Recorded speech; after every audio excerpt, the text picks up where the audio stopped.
Regenerative medicine is the promise to heal tissues that have otherwise been irreparable.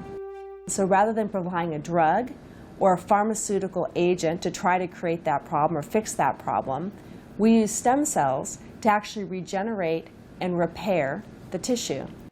In the old days it was cortisone. Cortisone is an anti-inflammatory, but it ends up causing erosion of the joints and the cartilage over time, so it really does more harm than good. Cortisone and the carprophens, they can cause liver damage, liver disease, kidney disease. Those are all side effects of taking medicines. But still, we're not regrowing the tissue, we're not fixing the joint, we're relieving pain. So the problem with some drugs, or even some very invasive surgeries, is they may not cure the disease, they may simply control the symptoms.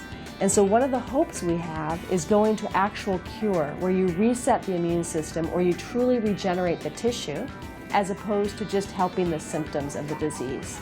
Stem cells also offer the promise of a cure. So stem cells are fairly undifferentiated cells that have the capacity to divide and also to create other tissues in the body, other cells and tissues.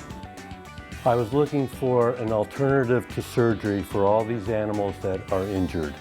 So they have hip dysplasia, they have torn cruciates, they have meniscus tears, all these things. And these are usually treated surgically, so there's concerns about surgery. The expense, you're talking minimum $5,000. There's the risk of anesthesia, there's the rehabilitation, and then there's the risk of arthritis with doing nothing. So permanent scarring and permanent damage if you do nothing. Surgery is not an option for an old dog that's got heart problems, that has liver problems, has kidney problems. You can't give the anesthetic. And then you've got the problem of stroke on the table, anesthetic problems, all kinds of stuff. Now you've got stem cells that are actually repairing the damage that's in there. So this is a happy medium where we can treat medically older dogs that can't be operated on or if there's restricted funds. So this is an alternative for us and for the dog and for the owner. Veterinarians are starting to become much more aware of the potential use on their animals, and it's probably coming to about 10% of what we do now. However, I can see it in the very near future to going up to 20 and 30 and 40%. It's been difficult to get people to believe and to trust and to be informed about PRP and stem cells. Veterinarians are pretty much where we were as humans about 10 years ago. It's opening up, they're starting to realize the potential available, and it's just expanding very rapidly. We're at the beginning of a new day with therapy. Yes, I think it's a major new thing that's going to be more and more popular.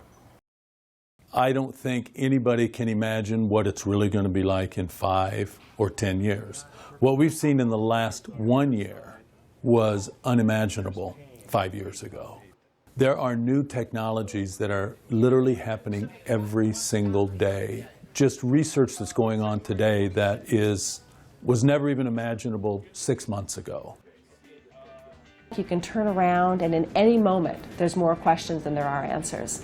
But the good news is that even with the very little knowledge that we have, we can see amazing results.